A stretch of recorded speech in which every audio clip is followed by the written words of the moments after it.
I think a lot of people create more problems for themselves to solve because it's a sense of usefulness, right? They're trying to keep themselves useful and relevant.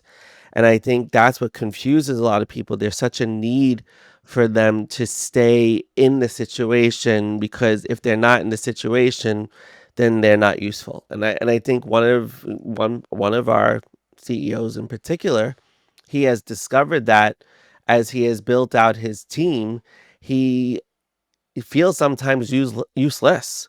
And because he has all the resources that he needs to do the work and accomplish the tasks, but he's struggling to figure out what he needs to do next. And I think that's what makes people create more problems is they get so used to where they're useful that when it comes time to not doing that, they don't feel as useful, and therefore, are they still relevant, or are they putting themselves out of a job, right? Are they putting themselves out of work?